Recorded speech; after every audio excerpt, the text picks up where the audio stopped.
I'm going to go ahead and call this meeting to order. This is the November 16, 2022. Recording in progress.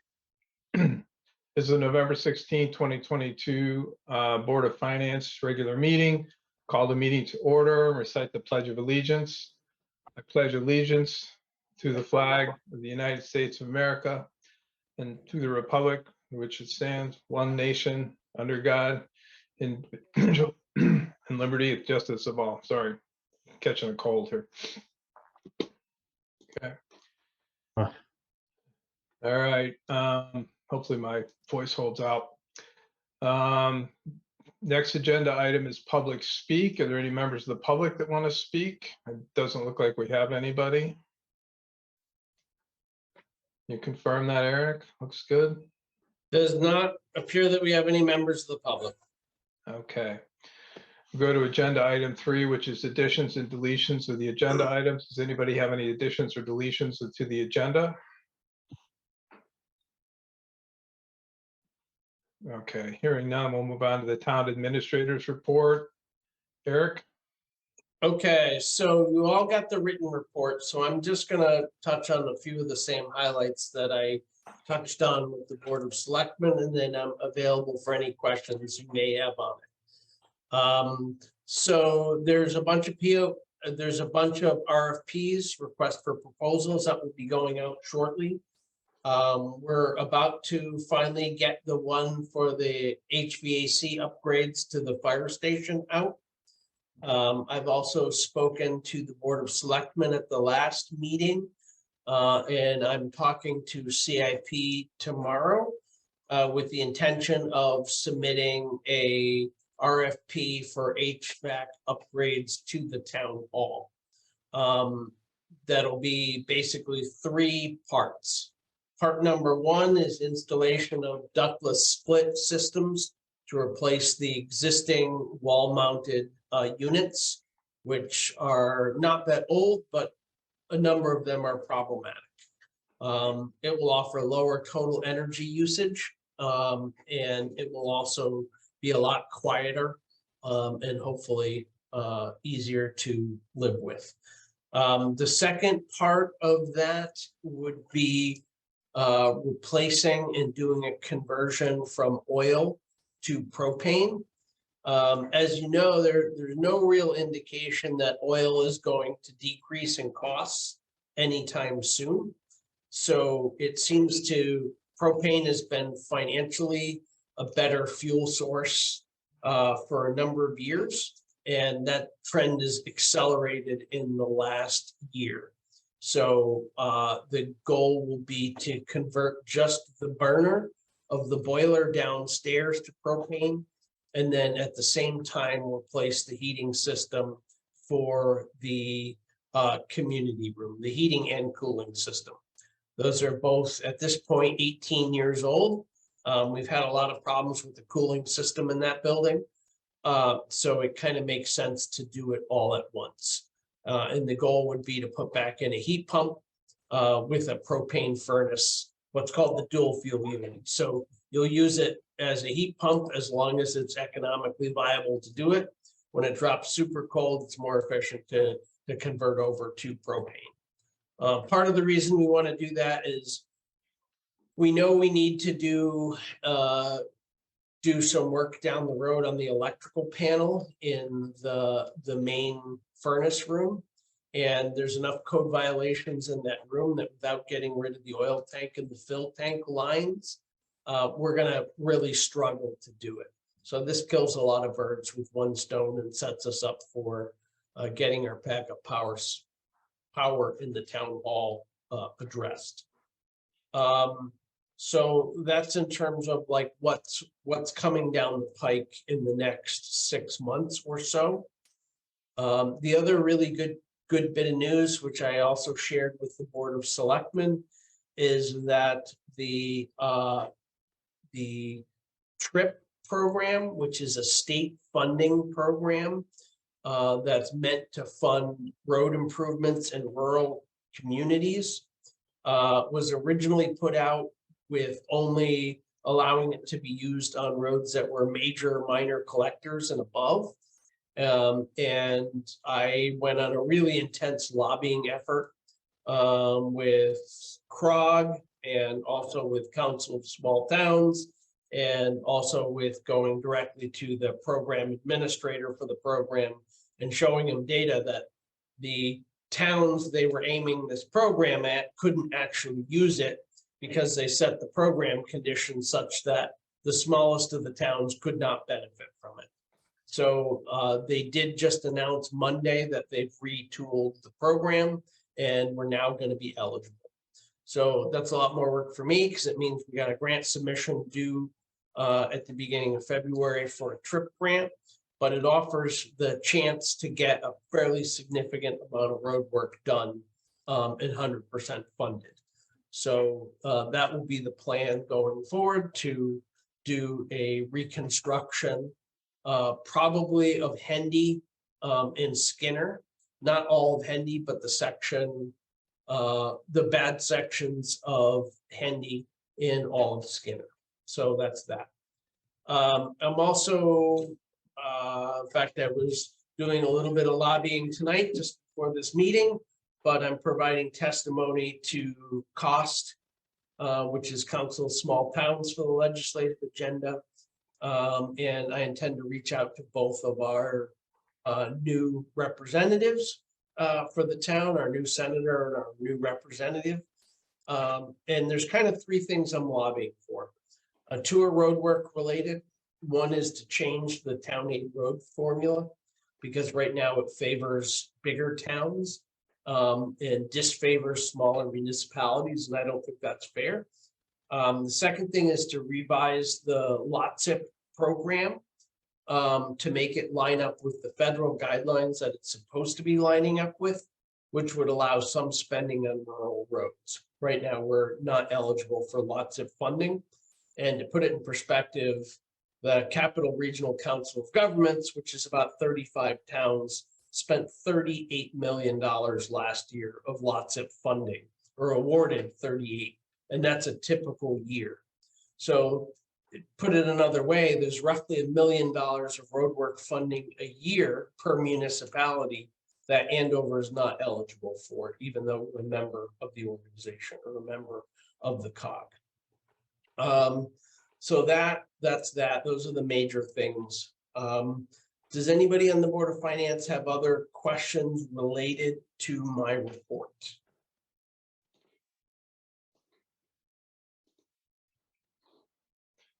Okay, thank you, Eric. Hearing none, I guess we'll move on to the Finance Department report. You have comments to make on that?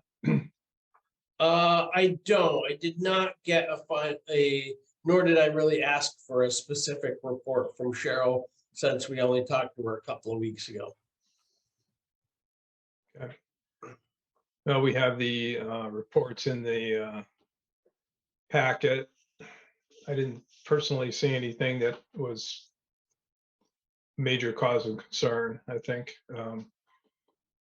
there's a couple of accounts we've hit 100%, office supplies over at the town garage, stuff like that, but it's a few $100, so I think we just need to manage that type of stuff somewhere else, right? So Correct.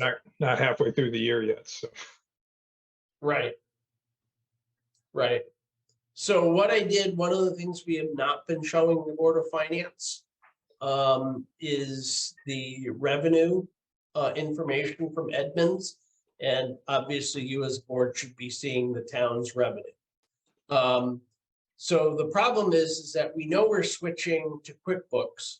So it doesn't make sense to burn the capital and the manpower, or woman power in this case, to put all that into Edmonds when we're a month away from switching away from Edmonds. And we know we're having to put it into the QuickBooks to get the revenue set in there. So what I did is I gave you the two things that have the most bearing and provide 95% of all the town's revenue, which is the money we get from the state. So you had a list in there of, going back, what all the revenue that the town has received from the state, town aid road, ARPA, pilot, municipal stabilization, et cetera, et cetera.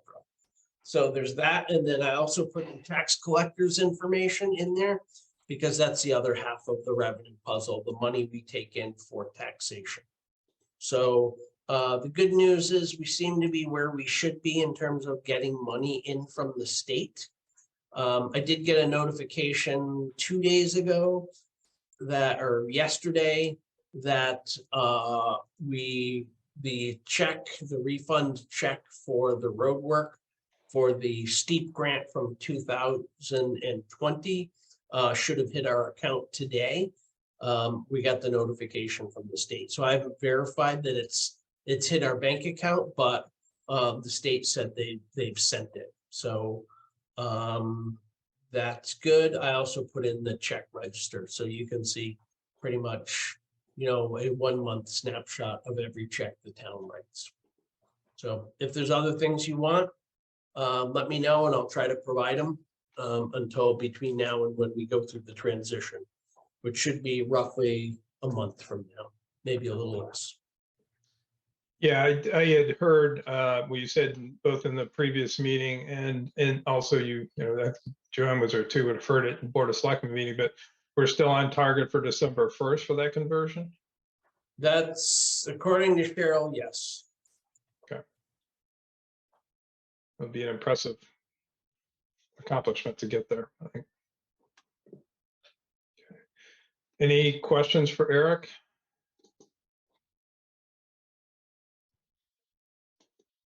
None on that. Okay, we have no budget transfers. Is that correct, Eric? That's correct. Okay, we'll move on to item 7, which is old business. Any information on the audit status? No, just, I did have a conversation with Cheryl last Monday. Cheryl came in and we spent a couple hours. She had some more information she needed to get from the town. So I was able to provide that. We were able to find the information that she was looking for there. She did say she's identified a series of checks that weren't either weren't captured in the original audit or you know, or were accounted for differently by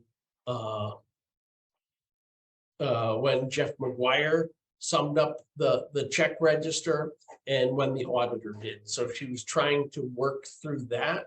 So she has a clean starting point for the reconciliations for last year, but she's already inputted all the data for the reconciliations.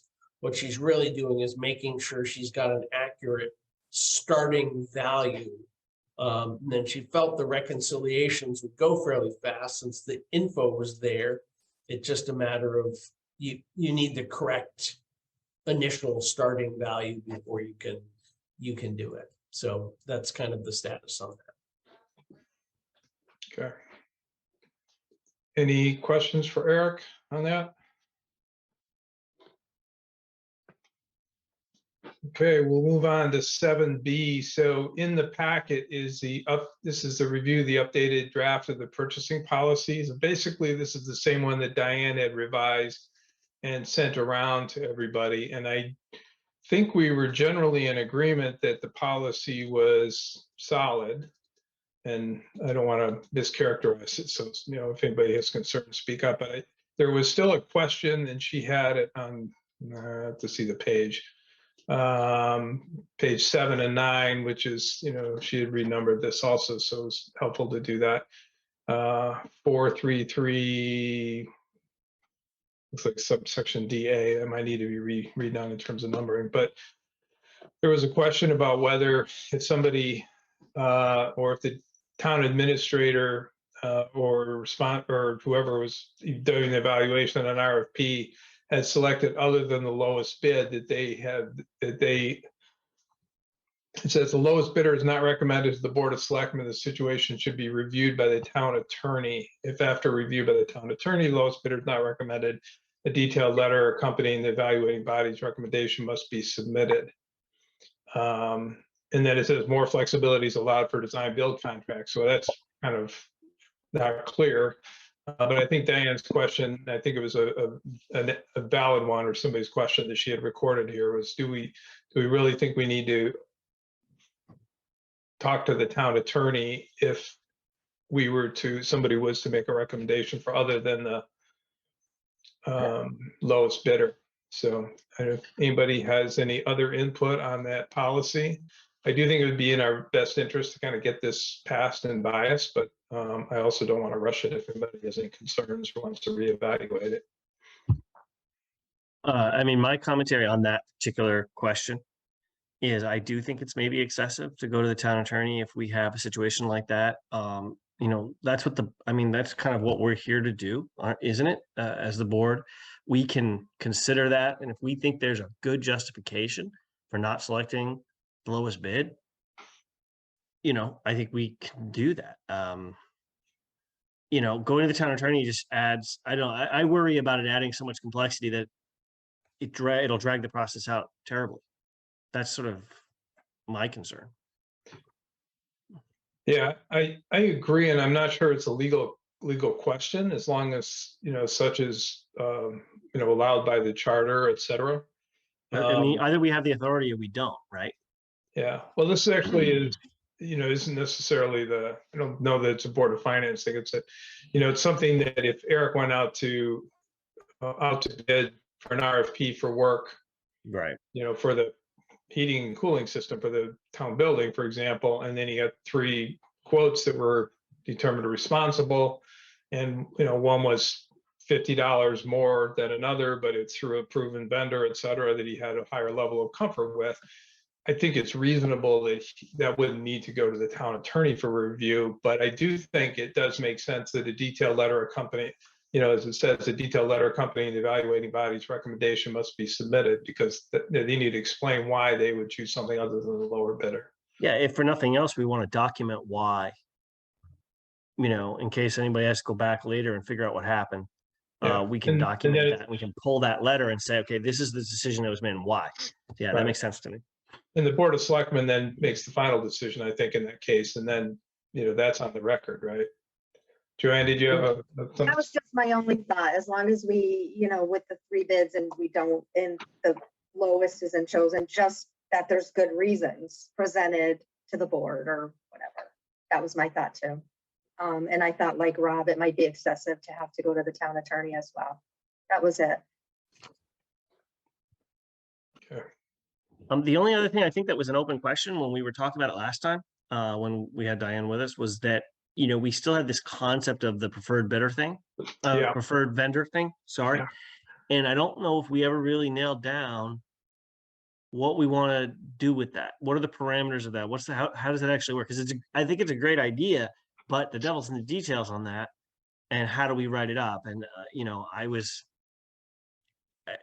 after Yeah, I agree. sort of I know that TBD, we're gonna table that. We'll come back to it, but we haven't done it. we haven't done that. Yeah. And I know I'm one of the people that raised an objection because I think that needs to be defined.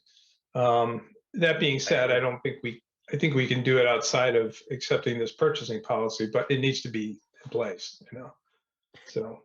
Yeah, I mean, we can't do that and then like take 6 months to finalize the other bit, right? Because then it's in place and then it's referring to nothing. Hi, Eric. Well, I think actually we can. And the reason is, you know, we just don't use any preferred bidder option until we have an actual preferred bidder list and policy. I mean, you know, Right. I look at it as a clause that kicks in when it actually is fleshed out and you all have agreed, right? Because I can't just arbitrarily do it anyway. I still have to ask you and the Board of Selectmen as a board. So, you know, if it takes us 6 months to get a policy that we're all in agreement on, then it takes 6 months, and between now and then, we don't exercise it. Yeah, it's a fair point. That I makes think sense. we would probably take exception to you submitting something to a preferred bidder without a preferred bidder list. It's been a Right, yeah. Right. And I forget, did we ask, I can't remember, Eric, during our last meeting, whether we asked if you had specific thoughts about what we should put, like if you had your own thoughts as to what in your mind would be a good set of criteria to evaluate a preferred contractor. I mean, Right, you're the I one mean- who often does the nuts and bolts here. Right, so, I mean, honestly, I go back to what I did before I was in the public realm, and I was just working kind of as a, managing a lot of contractors. And that is, you get a series of contractors that are capable of performing the job and that you're gonna have problems with, or you're not gonna have problems with. So you have a comfort level of dealing with them that the town, they're gonna provide good service, their prices are reasonable, and you're not gonna get screwed. I mean, at the end of the day, the biggest problem the town has had in the past with going to RFP and taking the lowest bidder is we've gotten some really shoddy things done by not being careful about how we did it. And so I do have a series of contractors that I know, for instance, if I need electrical or plumbing or things like that, I know who to talk to that's going to treat us fairly. And I don't have to babysit, and I know the work is going to be done correctly. So that's what I would think about in terms of a preferred bidder. I get that. What I was saying is if you had thought, because we have to, that's all great. But when I think about sitting down to type up a set of criteria for a policy, Right. like that's difficult to translate. And that's what I'm trying to get at. If, Right. are there a certain number of jobs they've done for us that should be a threshold? Oh, they've done at least 2 jobs for us. Something like that, just as a starting point, so we can start to kind of create a framework here that is flexible enough for your purposes, but is still some kind of formalized process other than Eric trusts them. Right. No, and I get that. And I have not had the time to sit down and really flesh it out. But I also understand that until such time as I do, and we go back and forth with the board, that's just off the table until such time as that has been done. Okay. I mean, we Isn't may it- have to go to RFP to select a plumber and select an electrician and select a mason and go through all the trades, and essentially pre-vet, and have one selected and on standby, which is what an awful lot of towns do. And I started to do when I first took over this job, but I frankly just ran out of time. I mean, the problem with doing all that and then establishing a baseline contract with each of those companies is that it just chews up an awful lot of time. Yeah. Well, I think we can certainly, I think Eric makes a good point. We can probably still implement the policy, and then we do need to follow it up at some point with the process to establish that preferred vendor list and then do it. But we can, as Eric said, we can give ourselves some time to do it because Yeah, keep it on the agenda utilize as old business, as just to kind of have it recurring as an old business. Hey, where are we on this? So that we keep it on the burner. Yeah, preferred Makes vendor sense. process or something. Yeah. So are we basically all agreed that we should delete the town attorney bit? I mean, I'm on board. Joanne's clearly on board. Mark, you sounded amenable. Linda, do you Yeah. have any issues with that? No, I'm okay. Okay. Louise? I think that makes sense. Okay. Then why don't we do we need to quickly vote on that and just Yeah, take so make that what I change? would say is that we would change the language, and Eric, if you want, I can share my screen if you give me the power. Certainly. I can show the language.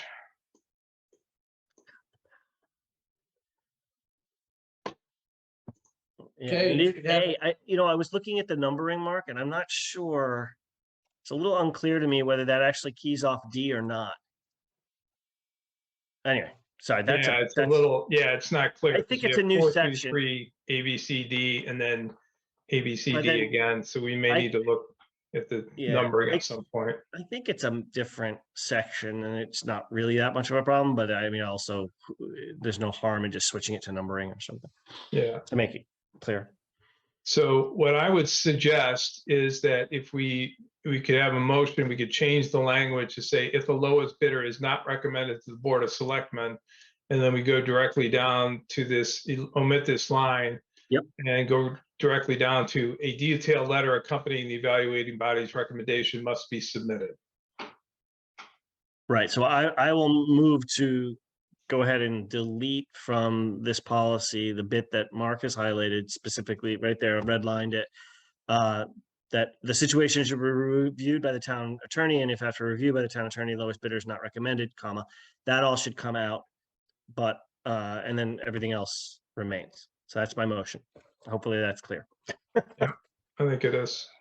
I'll Anybody second want- Who is that, Louise? Louise, yes. Okay. Any further discussion? Okay, hearing just- none.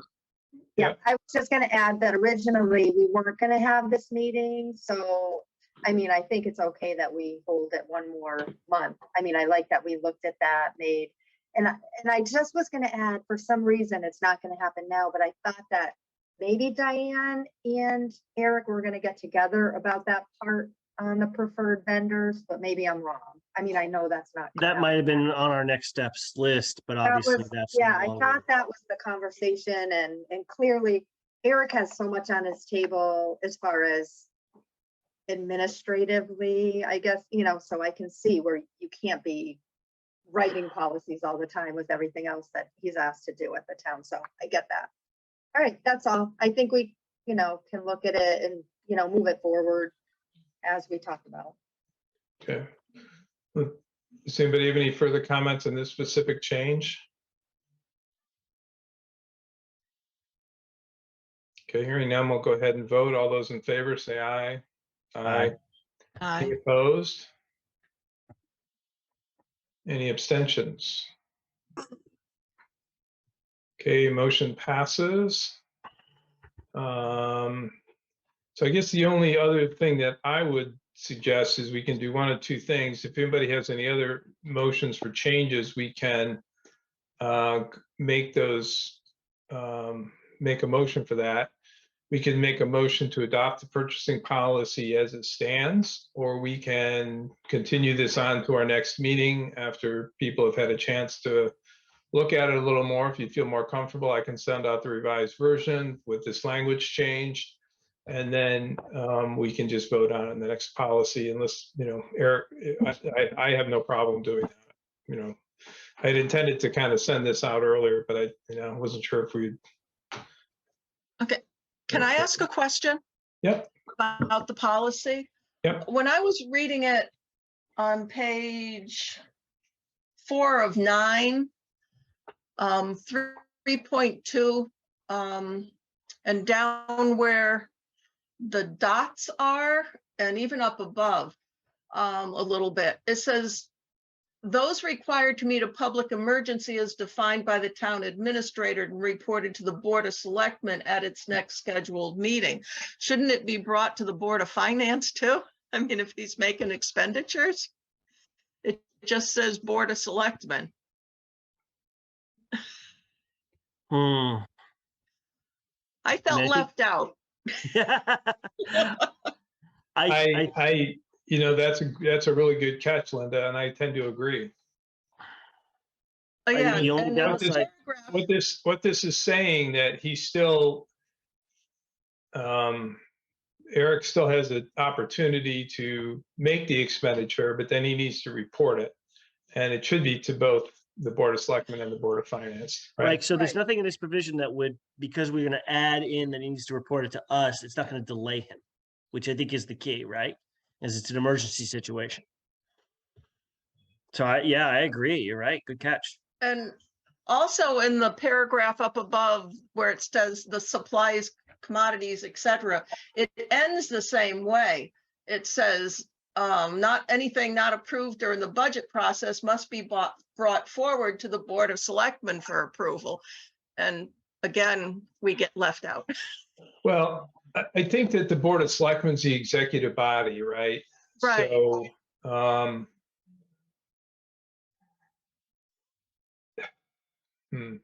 don't know. I understand, I can see it both ways, Mhm. but it should be brought to the Board of Finance's attention. Yeah, I mean, the other one is very straightforward because it's literally telling us. This one is Yeah. approval. So it's another hurdle Yeah, to get through. But again, just gut reaction is we should be involved. Any new initiatives, policy, or procedure changes that were not approved during the budget process must be brought forward to the Board of Selectmen.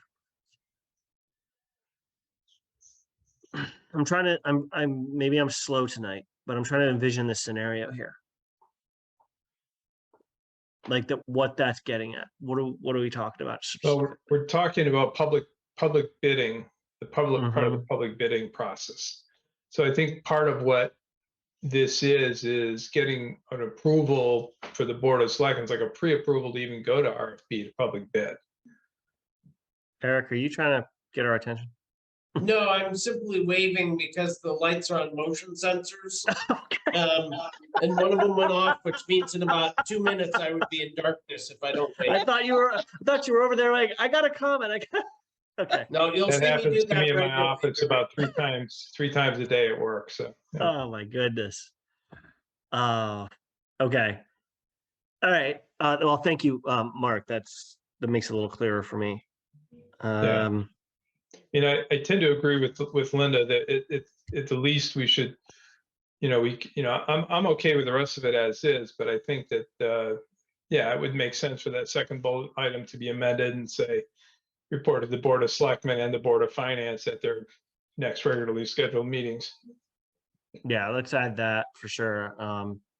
So I mean, before I make a motion though, I guess we need to kind of decide, because if we're gonna change both, then we move to change both. Are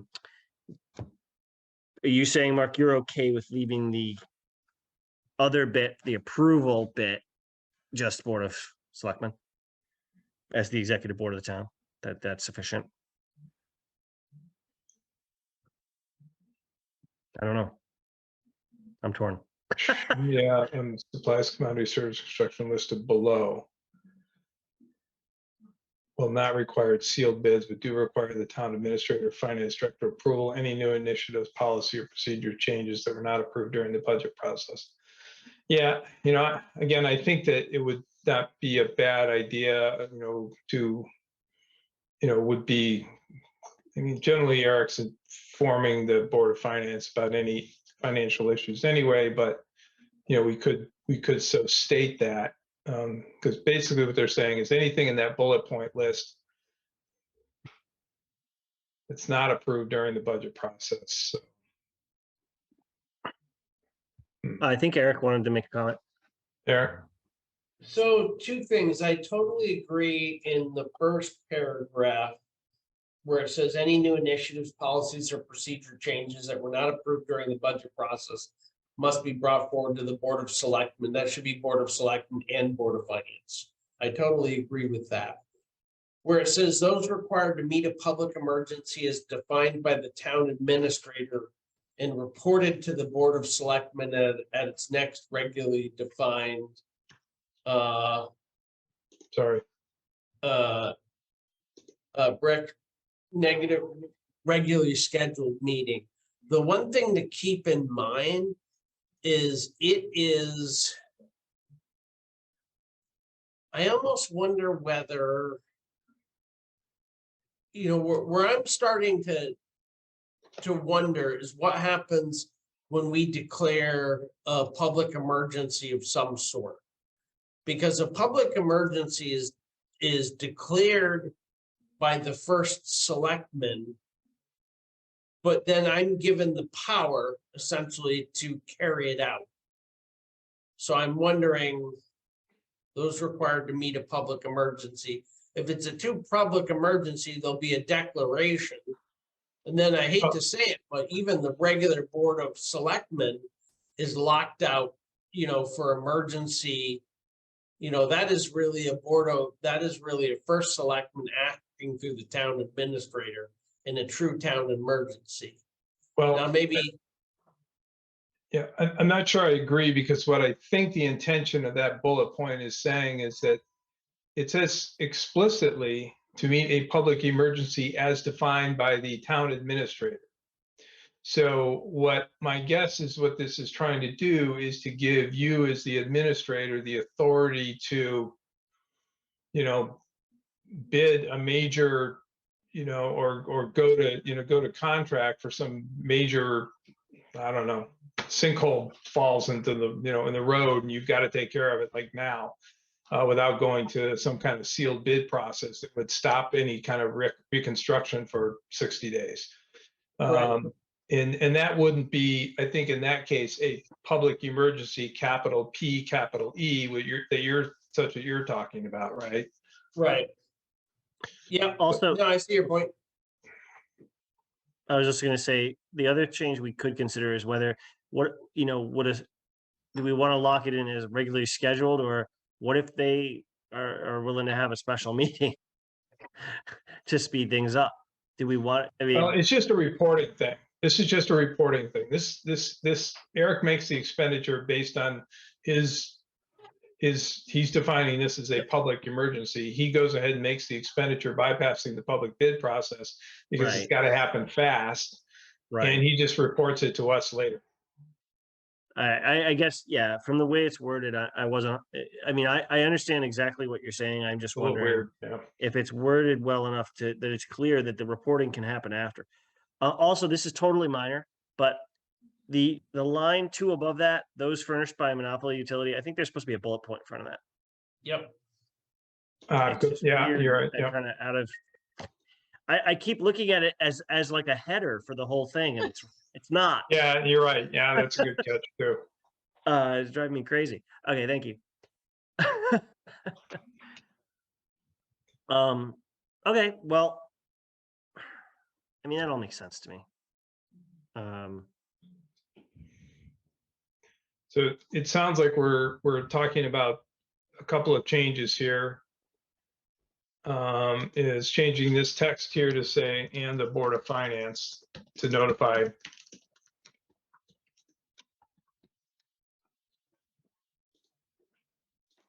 And also to add a bullet point as formatting, but also add approval by the Board of Finance to anything that's not part of the approved budget process. So does anybody want to make a motion to make those changes? I'll make the motion to add the Board of Finance to both of these entries where Board of Selectmen is right now just the Board of Selectmen. We're going to add the Board of Finance, and also, of course, to just fix the formatting error and stick a bullet point in front of those furnished by monopoly utility. Second. I'll second it. Thank you, Linda. Any further discussion? Okay, let's take a vote on that change. All in favor, say aye. Aye. Aye. Aye. Any opposed? Any abstentions? Okay, hearing none. Thank you. Okay, any further points here? Linda, you got the eagle eye. You get the eagle eye award tonight. I just felt left out. No, that was a really good point, I think. So. Yeah, it's just, at some point, it's good to have lots of eyes because different people pick up different things. That was a good one. Okay. Thank you. But so do we want to try to pass this thing tonight, or do we want to kick it to our next meeting in its final form once it's? Well, I guess I would say if anybody has any reservations about approving it tonight, if they'd like to look through it again, Joanne kind of expressed some concern maybe there. I don't see any reason we couldn't just continue this to the next meeting. I don't think it's absolutely critical we do it now, but I'm open to alternatives as well. Joanne, did you in fact want to I get one more meeting? always feel, I'm a really good proofreader as well, and I really don't feel like I devoted any time to it. I really thought we were going to be singular focused tonight, so I know we weren't, which is fine, and I should have looked at it more, but I didn't, so I don't really feel comfortable passing it. Okay. Yeah, if we could just Works wait for one me. more. We weren't gonna have a meeting tonight originally anyway, so, Yeah, that's fine by me. yeah, thank you. What's up, Eric? Mark, can I just make one more comment? If you go back to page 5.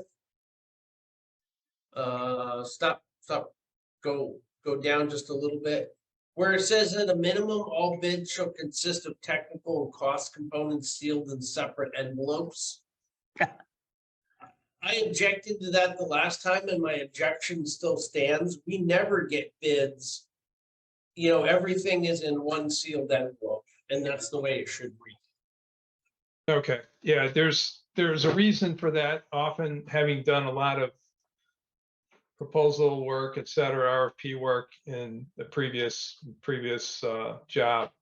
And I don't think it applies here, so I'm okay with that change. But typically what happens in a large RFP process, or what often happens, especially with a large municipality or state or a county or something like that, is that you have a technical evaluation and then you have kind of an objective scoring that's separate based on cost. So they'll score it technically on the merits and then they'll have a separate scoring system based on cost. And those two are often done independently.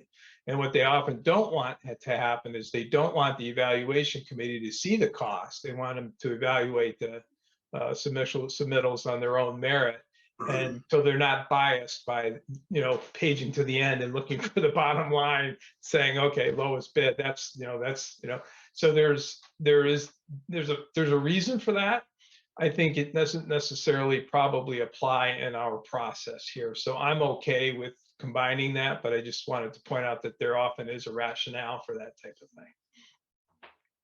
Fair, but I also don't want to write something in a policy that is just literally not what happens. Not And gonna then we're happen, just right. constantly violating a policy. Yeah, we're not writing $13 million contracts, or at least very often here, right? So Right. I Why don't- tend to agree with you, Rob and Eric, from a practical perspective. It probably makes sense just to frankly strike that, unless we need to say, leave the sealed envelope thing in there. I mean, I'm fine with striking the whole sentence. Well, I think we probably want it sealed. Oh, okay. Eric, what's your thought? So we generally require, when we do an actual bidding or an actual RFP, we require sealed bids. Okay. We have a specific procedure for opening them. That's, essentially signed by everybody that's present at the opening. So that So we was the could- question. So we could potentially just write this as, didn't mean to strike that In a out. sealed envelope. Yeah. In a sealed envelope, right? Yeah. Let's do that. I'll just go ahead and move that we change that line, that the ending of that sentence to in a sealed envelope. And that way we have it singular, which seems to comport with what we're actually dealing with typically. Okay. Admittedly, since I haven't been involved in these sorts of things, the whole sealed envelope thing was just out of left field for me. I get bills at work in PDF form and an email. So So Right. like, what is They- going on? part of it is to try to prevent the opportunity for somebody in the chain of handling these things to Right. open it up, secure any confidential information, and give another bidder some type of Inside info. inside info, so you're somehow harming the competitiveness of the bid. So Yeah, it no, that does works. make sense to keep it sealed. Okay, so that's my motion. Let's just change it to singular. Okay. You have a second? Second it. Okay, Joanne, thank you. Any further discussion? Okay, all those in favor say aye. Aye. Aye. Any opposed? Any abstentions? Hearing none, thank you. Motion passes. Okay. Eric, anything else Nope. for anyone? All right, why don't we push this to, we'll bring this up in old business next meeting? Agreed. Okay. Yeah. Works for me. Okay, as long as nobody has any objections, we'll move on. Okay, current status of staff searches for finance department. Eric, you want to give us a quick rundown? Well, I would tell you that I was anticipating today posting that, but the Board of Selectmen has asked, because of compressed schedules, to wait and do it basically right after the holidays. So that's okay too.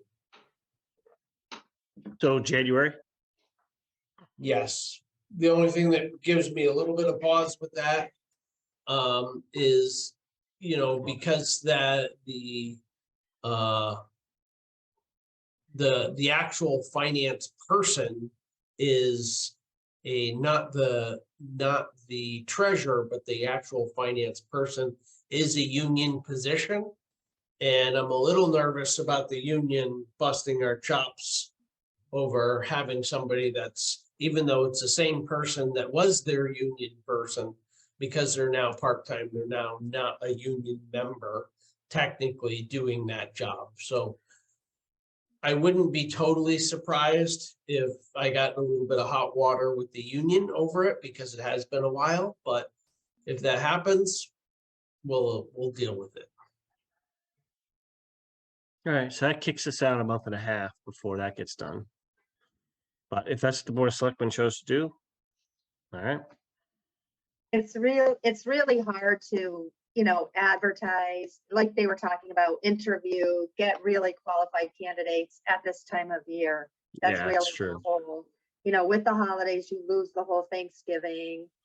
Right. Just myself, we're having trouble filling so many positions. So it would be tough. So I think it's kind of more to do with that too. Oh, it makes sense. Yeah. It does. Yeah. Yeah. I mean, I'm sure they'll advertise at least, Eric, right? Once the job descriptions are finalized, it can maybe get advertised in December. Is that what they were thinking? I didn't know. I would push for that, for advertising it, but Right, to get it out I think there. the thing you have Okay, to do. that's what I was worried about. Yeah, We have to be ready to go. The one mistake we've made recently, right. in the last 6 months of putting out things, advertising of them before we were really ready and fully set up to interview. And time again, the candidates were done and dusted by the time we called them to bring them in to interview. They had either interviewed a bunch of places already and they canceled the interview, or they interviewed, and by the time we made them an offer, they'd already taken another offer. So I think we have to be prepared with the committee fully set up when we go to do this, so that 2 weeks, a week and a half after we post, we're starting to interview and we're ready, to make a decision. Just putting it out there, if you ever need anyone on your interview committee, I don't know if I'm even allowed. I mean, it's things that I'm familiar with, in accounting and all that kind of thing. If you needed anybody, I'd be willing to serve on that committee, but I don't even know if I'm allowed to bring that forward, but since we're discussing it. I totally agree with you that, right, when you advertise too soon, people have interest, and then if you don't have the process ready to move forward, it doesn't pay that way either. Got it. That makes sense. Yeah, you need, in today's day and age, you need to be able to act. I agree. That's right. Yeah, With this market, as you can't wait. right. Okay. Okay, if there are no further questions for Eric on that item, we'll go on to 8, which is new business. We don't have any on there, and we didn't add anything during our discussion. We'll go on to item 9, which is, of course, the resignation of Diane from the Board of Finance. Well, you all know what a loss that is. I don't have to tell you. And Jeff expressed it during the Board of Selectmen meeting, and it's really unfortunate. But people have to take care of themselves and do what's right. So certainly she's going to be missed, no doubt about it. Already is. So As I had mentioned in the email that I had sent out, by definition, we're required to follow Robert's Rules of Order, barring other procedural procedures we've adopted. So that makes the vice chair automatically the chairman in that case of the resignation of the chairman. However, like I said, as far as I'm concerned, we're going to treat it as provisory and elect a new chair and vice chair. I do think it's important that we have both. Simply put, people have obligations and something happens, you want somebody to quickly be able to step in and take over meetings and make sure that the town's business continues. So I think that it's important to have that. And one item that's not on here too, which we probably should have had on here, and my apologies for not, I don't know that I actually saw it, but it's, we really should probably just touch on the replacement mechanism for a new Board of Finance member. So we can just chat about that. It's not a decision process necessarily, and we can kind of address that separately. But I do think it's part of this topic, if you will.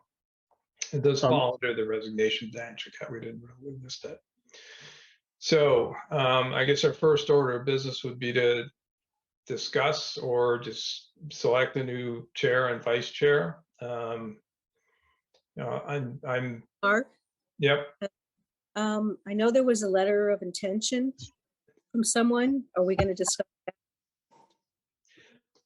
We can. So I guess what I would say is I had asked, Carol Lee called me, the town clerk, and asked about advertising the position because we have to post it. So what I told her is, again, in the interest of getting is casting a wide net and giving people the opportunity to think about it during a busy time with holidays included. I asked her to go ahead and post it in the River East Bulletin through December 2nd, I think is that Friday. So she's going to have recurring postings in the River East Bulletin. The first one was in Friday's bulletin. And it's a simple statement. It's also on the town website saying that anybody who's interested in serving, please write a letter of interest to the town clerk. And we did have one person, actually, even before that was posted, who submitted a letter of interest. So I think that what we do have to do is obviously wait for some period of time until the posting date is closed, which I think is the 7th. And then we as a board would review the letters of interest. If we only have one, then it makes the decision easy. If we have 8 or 10, it makes it a little tougher. But then we need to make that decision in a public meeting. So Eric, you and I had chatted about this when we met the other day. But we can go into executive session to discuss the selection of the next member, but then the public vote or the vote to choose the next Board of Finance member would have to be in a public meeting. So that's how that process goes. Again, we have 60 days in order to do that. Or then if we don't, in theory, the Board of Selectmen could make a selection and choose the next Board of Finance member. I don't anticipate that that's going to be the case. Hopefully, certainly we already have one letter of interest. So, if we get more, I mean, certainly we will have a candidate in that pool that we should be able to select. So that's kind of the process as I understand it. Eric, do you have anything to add to that? No, I don't. I can just speak to it from personal experience. I think I'm the last person who was put onto the Board of Finance originally to fill a vacancy. Or That was would be you? It was me. you. That was you. Oh God, I see. There's my memory for you. But in both cases, I think it was just, we brought you before a meeting and we heard what you had to say, and then we voted you on. That's what happened with me too. So totally agree that we should wait and see if we get any more interest. Having a candidate already is great because worst comes to worst, we have somebody who's thrown their hat in the ring. I can say that I did reach out to the DTC people just to say, hey, everybody, FYI, we have a vacancy. If anybody they're aware of that wants to put their name in, let us know. So if I hear anything, obviously I'll encourage that person to submit something, but I haven't yet. Yeah, it's actually a good point. If any of you know anybody you think would be a good candidate through, through your social contacts or whatever, then I think that's, networking always helps and people like to be asked. Or maybe I'd say they're more willing to serve if they're asked, and you think they'd be a good candidate. Yes. One thing I do think, and I'll just make the comment, is that I don't know if any of you looked at the letter of interest we had. So it was very basic. It just had just a statement of interest along with the person's name and contact information. So what I would suggest is that when, prior to the time we make a decision, maybe what we should request from any interested party is that they write a kind of a personal statement, give us a little bit of information about their background and their interest in the position. That way, we just have that ahead of time and we can take a look at it. And that is, I don't want a formal resume, but just a paragraph or two that kind of explains who they are and what their interest is, and maybe how long we have to ask them how long they live in town. But just to get to know them a little bit, that'll kind of spur questions or kind of our opportunity to get to know the candidate during the meeting without taking a lot of extra time. I think that helps spur that. So I think that it would be appropriate to request that from people who have expressed interest. Do you guys agree with that idea? I was actually going to suggest that as well, because it was a very basic request. And possibly, can that person that be appointed, can that person actually take over as vice chair or board chair if they have the appropriate experience? They could. I mean, it's just up to the Okay. board to decide who they want, right? So, Right. Joanne, you had your question up, your hand up. I'm sorry. Yeah, I was just gonna add the same thing, that I think more information is good. Anytime you're applying or wanting to be part of something, that it should come from the person wanting to express, a little bit about themselves. Clearly, we're not gonna name names at this meeting, but we know this person had interest in this in the past. I mean, that's just without saying a name. So I think all of us have a little history, but I think moving forward, part of, like you said, explaining the process, it's always good. Just like, I review job applications all the time. Anytime, I don't care. And even myself, if I was going to apply to something, even if you know me, I'm still going to give you the full load. It just looks well. So I think that's good, getting the information. Okay. The other thing I was just going to add, since we're kind of on part C, I think we're explaining the process. We move to that right now, is, oh gosh, what was I going to say? Explaining the process. Yeah, I think recruiting is a good thing and it is a good tool, but also people that just find out on their own, really show an interest in the town, really are involved. That always says a lot to me as well. I think Yeah, that, someone who clearly wants it. yeah, I mean, Yeah. He's really got the interest, right? attending meetings and getting, so that would show me if I, saw people. So let's hope, though, we're a very small town. Those are my 2 cents. Yeah, and by the way, I want to just clarify something. I was wrong. I got behind in my emails, and actually, apparently, we do have. I don't know if this happens to be the person who already submitted their interest, but apparently, the result of my request when I emailed around to the DTC folks that we had multiple interested parties. So we'll see. We've gotten one. We may get another. So. Just Okay. FYI. Yeah, I haven't. I've only seen the one from Carol. So. Okay. Okay. Yeah, no, I agree. I think there may be another coming. I'm not sure. I'm just Okay. saying that, there was a response and I just missed it until just now when I went and searched my email. Okay. My bad. All right. More interest is good. Yeah, agreed. All right.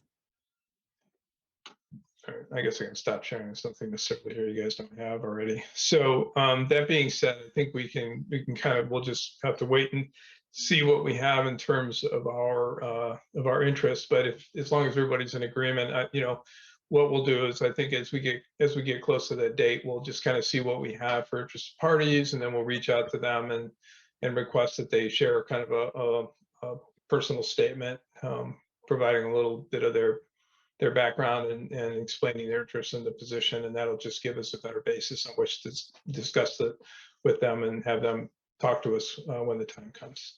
So, all right, I'm gonna stop sharing here. So, all right, on to the 9A, which is to elect the new board chair and vice chair. You know, this is as simple as making nominations and voting. So go ahead, Joanne.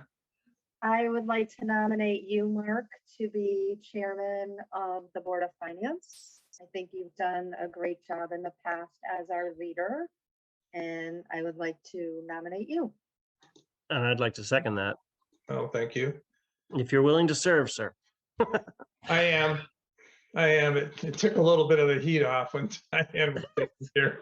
But you know, as I stated before, I mean, I'm gonna have a little, maybe I have a little more, I have a lot more flexibility and availability in my time now as opposed to what I've had over the last couple of years in some ways. So I Very good. appreciate the confidence.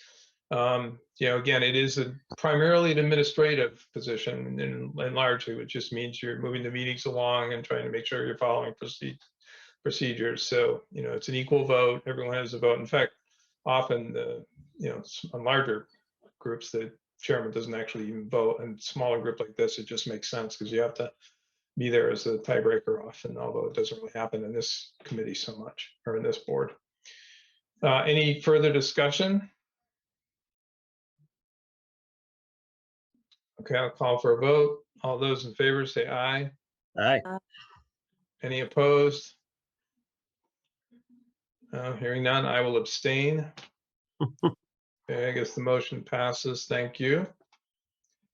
All right, does anybody have a nomination for the vice chair?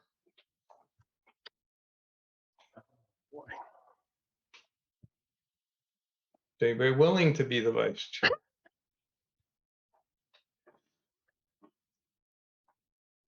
Even on a temporary basis? Do it. I mean, I would consider it, but it depends how everyone feels about that. I didn't know if anyone had a strong feeling of wanting to come in and be the vice chair, so.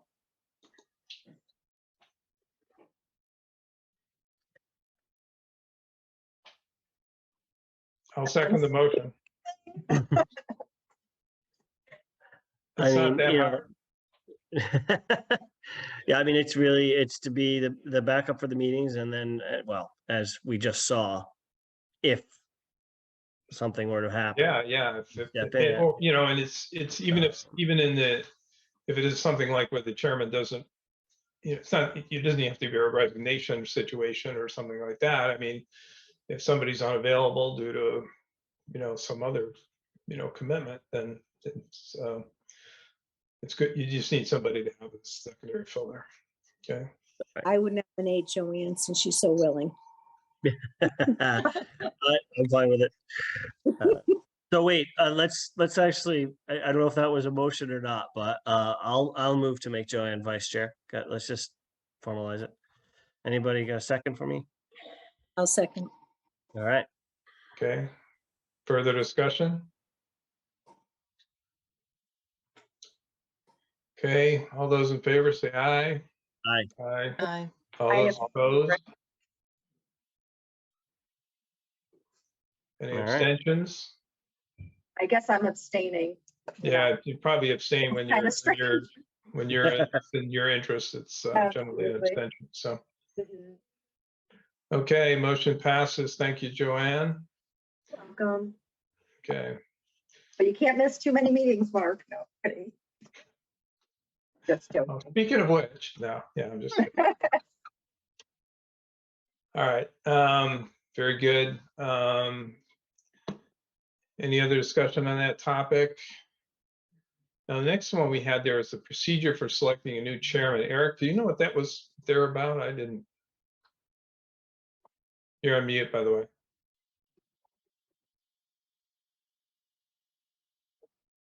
I think you just wanted to talk about what had to happen and what we really needed to do. Once Diane resigned. I think you basically already covered that. Cover that, yeah. Okay, so it probably should have been the other way around, but, Right. okay. Well, and yeah, just so the procedure, and there's a procedure for selecting well, there isn't really a procedure for selecting a chairman per se, because that's by definition, it's already done, but then we decided that we'd go ahead and elect it. But for selecting a new board member, is that maybe what that was intended to be? Maybe, Okay, very possibly. I Okay. wrote it a whole week ago, so. okay.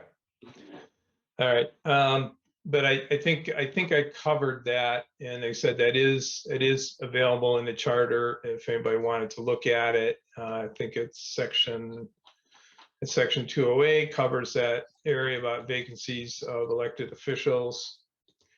I do want to make sure we do a good job at this. When I was placed on the board, it seemed a little bit too informal for my taste, and the outcome was I was placed on the board, and that's fine. But I just think we need to make sure that we're fair and open, et cetera, about it.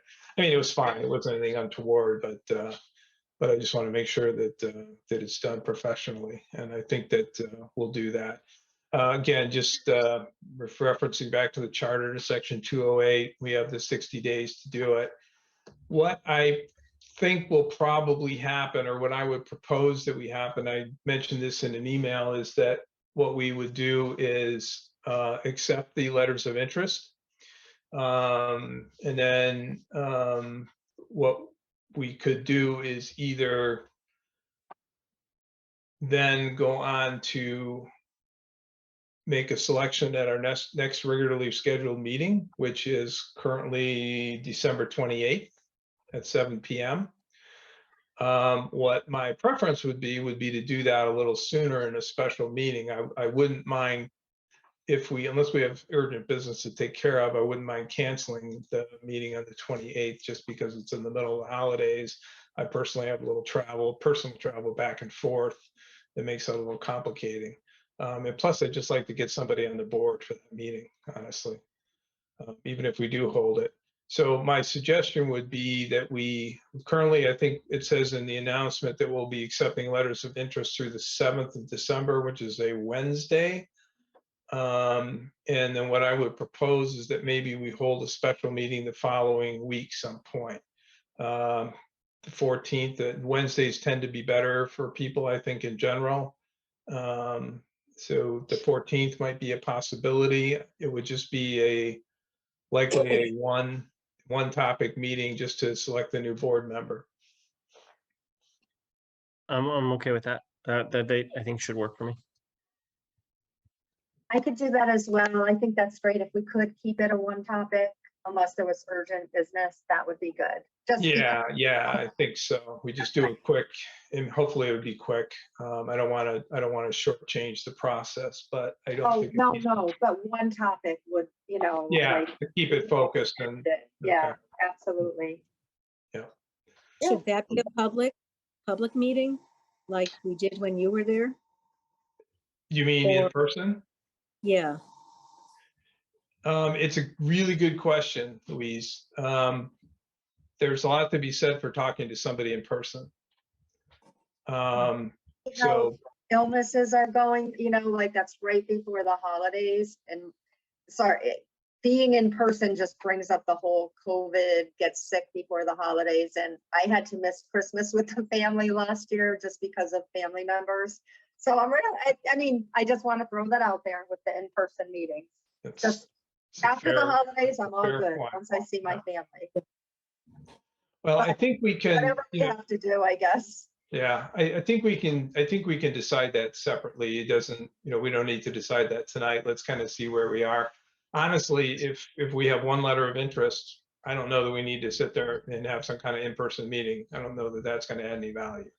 If we have 3 or 4 people who look like strong candidates, then I think we might want to do that, but we can decide. It can be a hybrid meeting. It can be virtual and in person as well. So that's what I would suggest. And we don't need to decide now. We don't even need to set the meeting now. That's something that your chairman could just do on an ad hoc basis. The only thing is that we have to give sufficient notice and post the, post the agenda ahead of time. And then the other thing we can't do with a special meeting is probably most of you remember is a special meeting, you cannot change the agenda. So we can post a meeting, but once that agenda is posted, you cannot change that agenda. The agenda is what it is. So we cannot add topics, that night, just due to, freedom of information and participation, public participation requirements. So that fits with a tight meeting, so Yeah. it kind of What date was dovetails with what we were just talking about. I'm sorry. date Somebody, decided go upon? ahead, Louise. What date was decided upon? Well, the 14th was proposed. I mean, we haven't set it, it's officially set it. But I want to obviously set a date that works for everybody. I mean, that week definitely works a little better for me. I could do the 21st. I don't think that there's any clear conflict for me there, but I'd rather do the 14th. Yeah, 21st is not great for me. And the week before, we still have the posting open through the 7th. So Right. we want to do, and I'll be traveling in Europe that week, so it would be tough for me, although not impossible. No, I think unless somebody has a clear conflict on the 14th, why don't we go with that date? Yeah, I think it makes the most sense. And even if we can't get everybody there, I think it helps. Okay, any other discussion regarding your replacement of the board member, Diane, who unfortunately had to resign?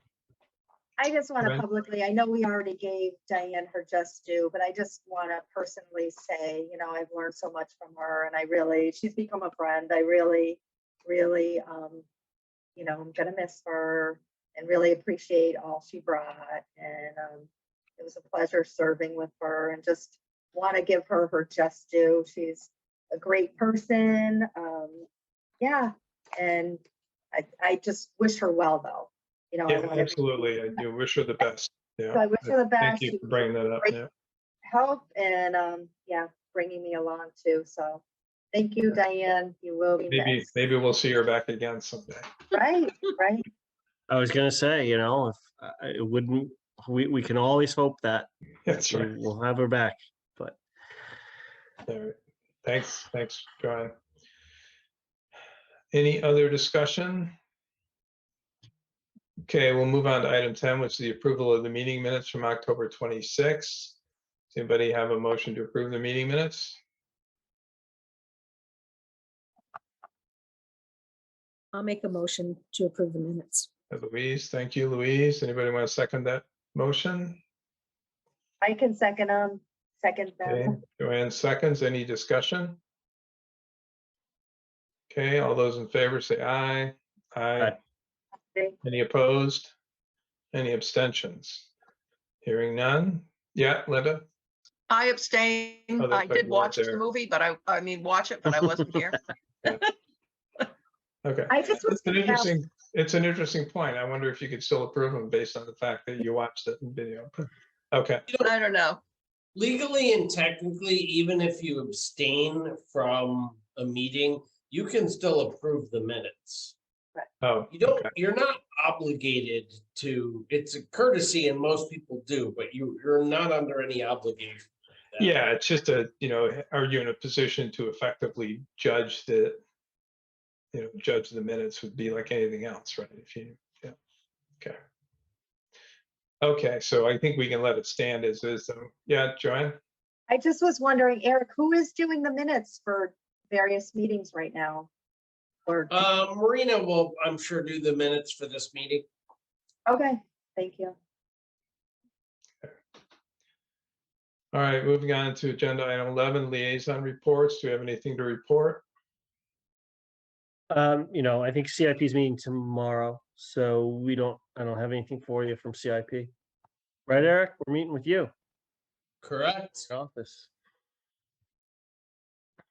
Any others? 7? 7 p.m.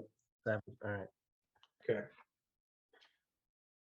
All right, we'll move on to 12, board open discussion. Do we have anything further to discuss? Linda? I'm not sure if this is where to fit this in, but I just thought I'd mention that AHM is having their online auction and they have some really nice stuff. If anybody's interested. What's the website? ahm.org or something? Yeah, and you can find it, but they've got some really nice gifts. Okay, nice. Thank you. Anything else to discuss? I think it's ahmyouth.org. Ah, thank you. Yeah, AHM sounded too simple, right? That's what Google's for. Okay, hearing no other points of discussion, we'll move on to item 13, which is public speak. I don't think we have any members of the public on the board right now, or on the recording, on the Zoom meeting, I should say. No, we do not. Okay. So last item is adjournment. Would anybody like to make a motion to adjourn? I so move. Okay, thanks, Rob. I second it. Joanne seconds. Any discussion? Hearing none, let's go ahead and take a vote. All those in favor, say aye. Aye. Any opposed? Okay, none. The motion passes. All right, thank you, everybody. I know it wasn't a planned meeting, but I think it was good that we held it. And Recording we got stopped. through things pretty well. So everybody take care. Have a great Thanksgiving. I'll revise the document for the purchasing policy and just send it around in its revised form per the meeting tonight, and we can all review it, talk about it next time. Okay? Thank you. Good Have a night. great all. Thanksgiving, everybody.